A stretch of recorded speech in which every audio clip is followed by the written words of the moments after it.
আর এবার যে খবরের দিকে নজর রাখতেই হচ্ছে, কোথায় শেখ শাহজাহান? এই মুহূর্তে বঙ্গবাসীর মনে এই প্রশ্নটা ঘোরাফেরা করছে, বঙ্গ রাজনীতিতে এই প্রশ্নটা ঘোরাফেরা করছে। ডিজির কড়া বার্তার পরও কিভাবে অধরা বেতাজ বাদশাহ শেখ শাহজাহান? 5 দিন অতিক্রান্ত হয়ে গেছে, কেন ধরা যাচ্ছে না শেখ শাহজাহানকে? সন্দেশখালীর মাস্টার মাইন্ডকে কেন ধরা যাচ্ছে না? কোথায় গড়িমসিটা? 1-2 দিন নয়, পেরিয়ে গিয়েছে 5-5টা দিন।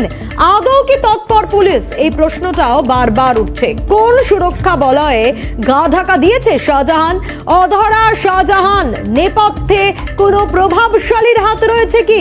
ইতিমধ্যেই এই প্রশ্নগুলো ঘোরাফেরা করছে, কারণ 1-2 দিন নয়, 5টা দিন পেরিয়ে গিয়েছে।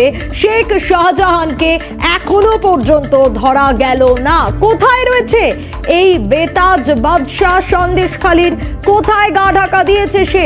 কেন এখনো অধরা শাহজাহান? নেপথ্যে কি কোনো প্রভাবশালীর হাত রয়েছে? এই প্রশ্নগুলো বারবার করে উঠছে।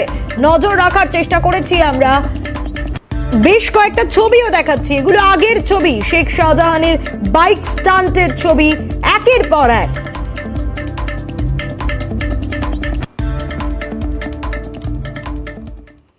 এবং ঠিক যে কথা আপনাদের বলছিলাম, খোঁজ চলছে তৃণমূল নেতা শেখ শাহজাহানের। সন্দেশখালীর বেতাজ বাদশাহ শেখ শাহজাহান এখনো বাংলাদেশ পালাতে পারেনি তৃণমূল নেতা, সূত্র কিন্তু এমনটাই বলছে। অন্যদিকে কাছাকাছি রয়েছেন শেখ শাহজাহান, এমনটাই সূত্র মারফত খবর পাওয়া যাচ্ছে। বাসন্তীতে মুসলিম শেখের বাড়িতে শেখ শাহজাহান, এমনটাই খবর পাওয়া যাচ্ছে। মুসলিম শেখের বাড়িতে রয়েছেন শেখ শাহজাহান, সীমান্তের কাছাকাছি রয়েছেন, এমনটাই সূত্র মারফত খবর পাওয়া যাচ্ছে। মুসলিম শেখের বাড়িতে শেখ শাহজাহান, খোঁজ চলছে তৃণমূল নেতা শেখ শাহজাহানের। সন্দেশখালীর বেতাজ বাদশাহ এই শেখ শাহজাহান। আপনাদের জানিয়ে রাখি আরো একবার, খোঁজ চলছে তৃণমূল নেতা শেখ শাহজাহানের।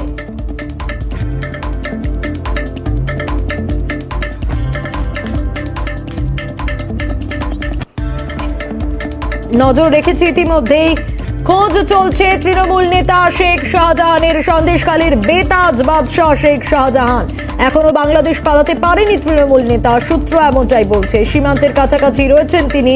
বাসন্তীতে মুসলিম শেখের বাড়িতেই রয়েছেন শেখ শাহজাহান, এমনটাই সূত্র মারফত খবর পাওয়া যাচ্ছে। কিন্তু কেন ধরা যাচ্ছে না তাকে? 5 দিন অতিক্রান্ত হতে যাচ্ছে, এখনো পর্যন্ত কেন তার কোনো রকম কোনো খোঁজ পাওয়া গেল না? প্রভাবশালীর হাত কি রয়েছে শেখ শাহজাহানের মাথার উপর কোনো? এই প্রশ্নটাও ইতিমধ্যেই ঘোরাফেরা করছে। আরো বিস্তারিত জানার চেষ্টা করব। চিফ রিপোর্টার সত্যজিৎ মুখোপাধ্যায় রয়েছেন আমাদের সঙ্গে টেলিফোনে। সত্যজিৎ, দেখো, এখনো পর্যন্ত যেটা জানা যাচ্ছে সোনিয়া, যে এই মুহূর্তে কোথায় রয়েছেন শেখ শাহজাহান, এবং শেষ খবর যেটা পাওয়া যাচ্ছে যে তিনি বাংলাদেশ পালানোর যে প্রথম পরিকল্পনা ছিল, বাংলাদেশ চলে যাওয়ার চেষ্টা করছেন, সেটা প্রথমত কিছুটা ডিলে হলো। এখন সেই সম্ভাবনাটা ক্রমশ তীব্র হচ্ছে, কারণ তার যে লাস্ট মোবাইল টাওয়ারের যে তথ্য আমরা সত্যভাবে জানতে পারছি, সেটি রয়েছে তার বাড়ি, অর্থাৎ সন্দেশখালীর সরবেরিয়া খুব কাছাকাছি বাসন্তী থানার 8 নম্বর কুমড়োখালী। এখানে জনৈক মুসলিম শেখ, তার বাড়িতে এই মুহূর্তে শেখ শাহজাহান রয়েছেন বলেই আমরা বিভিন্ন সূত্র মারফত জানতে পারছি। এবং এখান থেকে জনপথে বাংলাদেশের সীমান্ত খুব দূরে নয়, ফলে কোথাও একটা পরিকল্পনা থাকতে পারে যিনি এখান থেকে বাংলাদেশ যাওয়ার পরিকল্পনার জন্যই সেই সীমান্তবর্তী কোনো অংশে তিনি রয়েছেন। এর একটা সম্ভাবনা এখন তীব্র হচ্ছে ক্রমশ। ধন্যবাদ সত্যজিৎ।